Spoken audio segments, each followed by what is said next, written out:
All right, this is Jeff Zimmerman with FightNews.com. I'm with the former middleweight champion of the world, Rob Brant. How you doing, Rob? I'm doing real well. Thank you for asking. It's been a while since we last spoke. You used to be a regular out here in Dallas working with Spence and Early Brooks and the team. What's it been, like 2 years?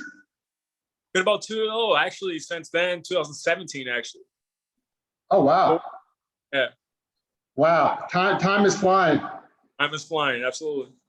So you got a big fight coming up, June 26th, and I hope I don't butcher the name here, Zhanibek Alimkhanuly. Yeah, you probably do better than I would. Absolutely. I know as Zhanibek. That's how we are. The soft J or Zhanibek, somewhere on that area. Okay, and it's on the undercard of Vasily Lomachenko against Nakatani, which is a great fight. How did that fight come about? Your fight? I was just hungry to get back in there and get back to work after the pandemic, and slowed everything down to almost a halt. So he's just whenever it comes to the names, he was one of the highest rated, best middleweights up and coming in order to kind of keep my status in the top level. Yeah, and I took a look at his record. He's only about 9-0, 10-0, but he's almost 30, if I recall. A big amateur pedigree. So is that kind of what attracted you and your team to him? He's had experience, even though he's young with pro fights. I mean, guys like Lomachenko himself, had very limited professional experience before he was at the top level. So, this is kind of one of those cases. He's got hundreds of amateur fights. He's an Olympian. Definitely, he's proved his mettle through the last few fights. So it's time for him to step up with the big boys. And he's a southpaw. Does that pose any concern? I mentioned being in camp with Spence several times as a southpaw. So does that experience help? It doesn't. Definitely the experience with Spence helps a great deal, especially a puncher of that caliber. He's a bit taller, a little bit bigger than Spence, obviously, but and a little bit much different style. He definitely has that hardwired amateur style, European amateur style, but he can punch a little bit too. So it's definitely the experiences I had with Spence are going to be important to use now. So, Rob, you've been around for quite a while, and as I mentioned, you were in camp with Spence. You used to work under Derek James, one of the top trainers in boxing. And now, if I'm not mistaken, unless you've moved on since, but you've been with Bomac and Team Crawford for the last few years. What has that experience been like? It's a well-oiled machine. It's a great group of coaches. They all work very well together. We have a good strength and conditioning coach in Jamie Belt. Saul Diaz, and as well as Red Spikes with Bomac McIntyre. So it's been going really well. It's like I said, it's a very well-oiled machine. It's a great cohesive unit. Everyone works very well together, and they're very specific on every fighter. They train a little bit differently, depending on what skills they bring to the table. So it's been exciting. It's definitely a lot of growth in the last 2 years. And you can feel it when you're in the ring. Absolutely. Yeah, absolutely. Now, the camps, I know they do a lot in Colorado Springs. You guys like that altitude, that mountain high, I guess, and then also back in Omaha. Is that what it's been like for this camp? This camp has been solely in Colorado Springs. I think coming up on probably 11, 12 weeks by the time the fight's here. So it's been a heck of a long camp. Well, I think closer to 11 weeks by the time the fight happens. So it's been a good long camp in Colorado Springs.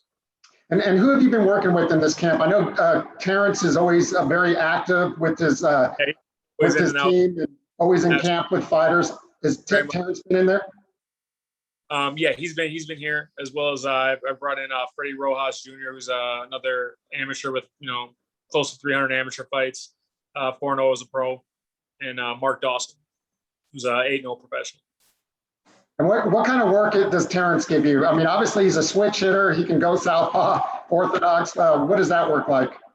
It's definitely he's an impressive dude. I feel for the people that have to get training partners in order to emulate him. You have to have four different sparring partners: an inside southpaw, an outside southpaw, an inside right-hander, an outside right-hander. you know, he brings a lot to the table in terms of mentoring. Now, let's go back. So as I mentioned, you know, you worked your way up from the bottom out of St. Paul, Minnesota. You know, wasn't signed initially by a big time promoter, but scratched and clawed and then got your shot in 2018 against Ryota Murata and shocked the world at that time. I don't think anyone was expecting you to beat Murata in Vegas. And it kind of set off a lot of alarms, but you became the middleweight champion of the world. And then you had one defense, and then you fought Murata again back in Japan and unfortunately lost the belt. Can you just talk about the climb to get to the title and getting the title and then kind of what happened after? You know, it's all about persistence in order to get to the title. You know, there's going to be a lot of days where, you know, it doesn't seem like it's going to happen, where you're fighting on club circuit shows and taking the best opponents you could possibly find. And it can be discouraging on the way up. But, you know, once you decide this is what you're going to do with your life, you know, that's why I made that decision early on. And it definitely paid out. You know, I stayed with it, took everything very seriously, and ended up with the title. And of course, had the one defense, which I felt like, you know, you're never really truly a champion until you defend the belt. And then went to Japan and had a rough go of it. You know, my international exposure has not been very great. I'll put it that way. You know, both my losses have been international. So it's something I had a hard time adjusting to the time. I mean, taking nothing away from Murata. You know, he landed a howitzer in the second round. So it's like I said, you gotta take the good with the bad sometimes, but you know, it's a learning lesson. You'll never let it happen again. Yeah, you mentioned, you know, getting stopped in the second round. And the first time, I think what everybody was so amazed about is just your work rate in that first fight with Murata. You just beat him to the punch all night. He didn't have any answers. Besides, like, you know, going on foreign land and fighting in his hometown the second time, did he just catch you early and that kind of just altered everything? Well, I mean, I think I had a terrible game plan going in. You know, the first time that I fought Murata, I took second place for the CompuBox amount of punches thrown in a middleweight title fight by 3. I think I was 1262, and I think the 1265 was the record. So I went into camp knowing that I was going to beat the CompuBox record. You know, I forgot to think that, you know, this guy has small gloves on and can punch. So, you know, I think I let go 130 punches in the first round of the first fight, or the second fight. And in the second round, like I said, he just had to bite down his mouthpiece and let a hard one go. And when your hands are always out punching, you're not thinking about defense as much. And I got caught, and I learned a hard lesson.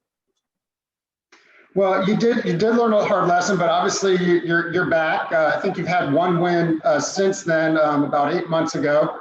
Yes. What does it feel to to get back and hopefully get back into the title picture, which is I'm assuming that's your goal? Absolutely. And it feels amazing. You know, I mean, that fight back was definitely felt good to kind of come back, especially after a bicep surgery that I had, you know, 7 months prior to the fight. So I felt amazing. I got in the ring and got a chance to, or I'm sorry, it was 13 months. I think I had in between fights. So, and it was first fight with the new team. And I thought I showed a lot of growth. You know, definitely they had to knock the ring rust off in the first couple rounds, but after that, you know, we were rolling. And again, we mentioned you're going to be fighting Zhanibek on June 26th in Vegas under the Loma card. Yes. If all goes well with that fight, as you mentioned, even though he's only 9-10-0, tons of experience. Have you been told that will put you right back into title contention, or what do you know for next? No, I leave a lot of that into Mr. McIntyre, Bomac's hands. My thing is, it's one fight at a time. You know, when you start thinking after this fight, I'm going to do this, and this, and this, none of that ever happens until you get this victory first. So that's the first thing in the forefront of my mind is beating Zhanibek. Then after that, I'll get debriefed in the locker room on what we're going to do next. Okay. Okay. Well, let me just throw out a scenario here.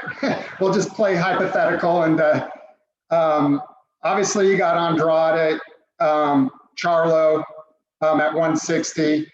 But then also, there's a big fight supposedly in December with Murata and Triple G.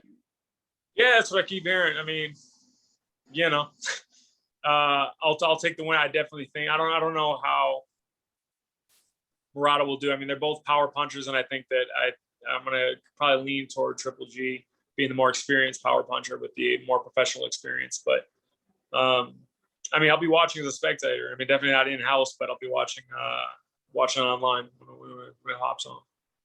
Well, and if Murata wins, let's say, and all goes well in a couple of weeks, would you like a third crack at him, or how? Absolutely, yeah. I mean, that's been my focus since the moment that I lost to him.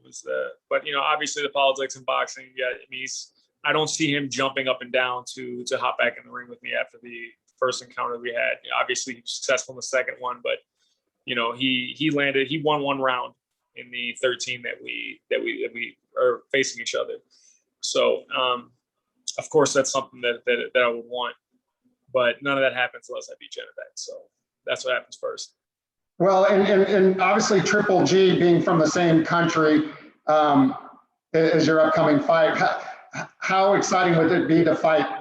Which he's become a Hall of Famer in Triple G. It's amazing. It's a legacy style fight. That's when you look back on. And these are all fights that I definitely want. I want the top level cop opposition. That's what I've been in this sport for. That's what I've dedicated my life to. But like I said, one at a time.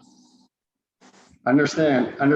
And just so people know, for the World Boxing Super Series, if I recall, you jumped up to super middleweight to be a part of that, right? I mean, middleweight is your natural weight. Middleweight is my natural weight, yes. And it's a very easy weight for me to make. So it's like I said, I'm in the mid to low 60s now, so it's definitely it's natural. Would you ever consider moving to 154, or could you move to 154 if there was a title shot? Oh, 100% I could. Yeah, without a doubt. Okay. Could be some potential opportunities at 154 as well. Very versatile. So yeah, like I said, I'll take it where I can get it. And let me ask you about this. We mentioned Crawford. Looks like he's got a fight coming up towards the end of this year. I don't think an opponent has been announced yet. Obviously, Spence very well. I know you're probably close with both guys. How much would you like to see them finally get in the ring? Oh, I would love to see it. That's that the fans win when that happens. Because I think that's definitely one of the it would be probably one of the better fights of our generation. I would love to see it. I know they both would love to do it, but sometimes politics kind of get a little sticky. But I know that when it comes down to, if you ask both of them, they would both like that fight, and all the fans definitely would like that fight. And I won't put you on the spot for a prediction, since I'm sure you're close with both of them. But what would the fight? How would the fight go? It's a knockdown drag out. That's just an amazing fight. I mean, I think that Crawford has a lot of tools in order for movement, and I mean, I think that Spence definitely has a lot of tools as well. He just hasn't been forced to use them. The style that he has works so tremendously that I think it'd be a big surprise when he has to dig into his tool bag and do some things that people haven't seen him do before. So I think it would just be like I said, fans winning style fight. That's interesting you say that, because obviously, having covered the DFW scene for quite some time and been in several of his camps and seen EJ in the ring and working out, a lot of people don't see that. They think he's just a straight ahead, right hand jab and left hand. But as someone who's been in there, he does bring a lot more to the table. Oh, he definitely does. And when he's forced to, he'll definitely do that. Now, there's a couple of other guys that are part of the Bomac, or maybe they're not part of the team, but you got Jamel Herring. Absolutely. Yeah. And he's got some potential big fights with Valdez and Shakir. Is there a fight that you would like to see just as a fan, and which one would it be? I spent a lot of time in camp with both Shakur and Jamel. I would like to see Jamel Valdez personally. But I mean, like, so these are all top level, amazing lightweight fights. But I would like to see Valdez Herring. Okay. And any prediction on that fight? I have Herring taking that W. I think he walks him into an uppercut personally, but similar to what he did to Frampton. Obviously, they're very different fighters, very different styles, but you always have to be careful for the hook that comes from Valdez himself. But I definitely can see the patience of Jamel Herring and how kind of tranquil he is when he's boxing. He kind of lulls somebody into something hard. Were you surprised how Valdez took out Burchelt the way he did and just pretty much dominated? Absolutely, yeah. It was amazing. I mean, that hook that's a highlight reel for the year. I mean, the way he turned, rolled underneath, and let that hook go. I mean, it was a great shot, amazing. But Burchett and Herring are two very different animals. And I'll ask you about one more fight, just because there was a press conference yesterday. Wilder and Tyson Fury 3. I don't know if you saw the press conference or the face-off, but what do you think about that third fight? Oh, I'm excited for it. I mean, I'm going to lean toward Fury, but I never bet against Wilder. I mean, if he touches you, I mean, that's either you're getting 10, it's a 10 count, or it's an 8 count, or the fight's over. So it's hard to bet against a guy that can punch like that. But of course, I'm going to lean toward Fury and that massive amount of confidence that he has going into everything. He truly believes in himself, and that's a hard thing to beat, especially when after the way the last fight ended. It's saying something for somebody to be looking at Wilder, saying, "I'm going to knock this bum out," blah blah blah, all things he's saying. I think he truly believes it. He's not just saying it for the cameras. So I mean, I think that Wilder has a few more obstacles to get over than Fury does. But again, I never bet against Wilder. It's hard when you got a puncher's chance, right? In boxing.